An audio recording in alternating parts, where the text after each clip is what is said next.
Conventional wisdom has long held that as goes California, so goes the nation. Once, this was a glowing compliment. Now, it's a cautionary tale. If America goes California, it's in big trouble. This is a strange thing to say because California is as close to paradise as you can get to on this earth. Its moderate, temperate climate is almost unrivaled. It's home to two of the world's best natural harbors. If outdoor recreation is your thing, you can ski or surf, scuba dive or sail, hike in the Redwoods or climb Half Dome, all within a couple hours' drive. Just about the only thing wrong with California, from a natural point of view, are the earthquakes. But those are infrequent, and their bad effects can be mitigated by sound building practices. The other disasters you hear about in the news, droughts and fires mostly, are natural to be sure, but also manageable by human ingenuity. Irrigation, water storage, forest management, and the like, all of which activists have not merely been neglecting, but actively opposing.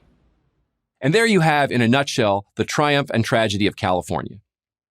The greatest spot on Earth for human habitation, a veritable Garden of Eden, is in danger of becoming a garbage dump, thanks to Californians. The decline did not happen overnight. For a century or more, those who settled there, not just from other parts of America, but from all over the world, built the state into an economic, cultural, and technological powerhouse and middle-class paradise. But for the last generation, they've been busily screwing it up. Given the state's enormous natural advantages, combined with the layers of sophisticated infrastructure and institutions built up over 6 generations, this was no easy task. But Californians, being a resourceful people, have managed. The richest state in the Union now has the most poverty. The former middle-class paradise now suffers from stratospheric housing costs and overall cost of living. The place where car culture was invented has the country's highest gas prices by a lot. Crime is out of control. Huge sections of San Francisco and Los Angeles are virtual no-go zones. Open-air drug markets abound. Authorities do nothing. Or, if the police do make arrests, the prosecutors simply let everyone go. Stores are closing all over, citing rampant theft. The culture is suffocating.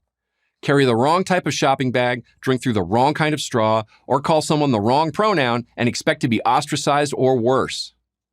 The public schools, lavishly funded, are abysmal. And of course, the taxes, especially sales and income, are among the highest in the nation. California has come a long way, and not a good way, from the paradise the Beach Boys sang about in the 1960s or even the Baywatch image of the 1990s. How did it happen? Bad policy. Some of it active, some passive, all of it deliberate. The active includes draconian zoning, one-sided labor laws, and environmental regulations that make it extremely difficult to build new homes or new businesses. The passive includes, above all, ignoring immigration laws. California is a sanctuary state. The passive and active often combine. California politicians and businesses have actually encouraged illegal immigration for a generation. Politicians for the votes, businesses to keep wages down. If it weren't for the weather, the only thing politicians can't screw up, the state today would have little to recommend it. What is to be done? It's tempting to do nothing. Just let it go. If this is what those left coast loonies want, let them have it.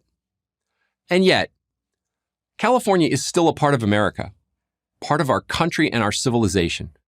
It was a huge asset to the nation and could be again if, and it's a big if, sane leadership were once again to take charge. What would that require? Simple. California voters would need to vote out the frauds and posers who are currently running their lives and ruining their state. To do that, they'd need to rethink some of their most cherished opinions. Simple, but not easy. There are signs of change, though. In early 2022, voters in ultra-left San Francisco recalled, by overwhelming margins, 3 ultra-left members of their school board. Let-em-go DAs in the North and South have faced serious recall attempts, some with establishment and Hollywood money behind them. These are positive signs. It will take a lot more. But change could happen. And if it does, then California could be the Golden State once again, a model for the nation. I was born, raised, and educated there. If I lived there now, I might be cautiously optimistic.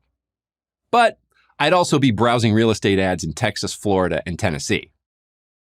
I'm Michael Anton, lecturer in politics at Hillsdale College's Washington, D.C. campus, and author of The Stakes, America at the Point of No Return, for Prager University.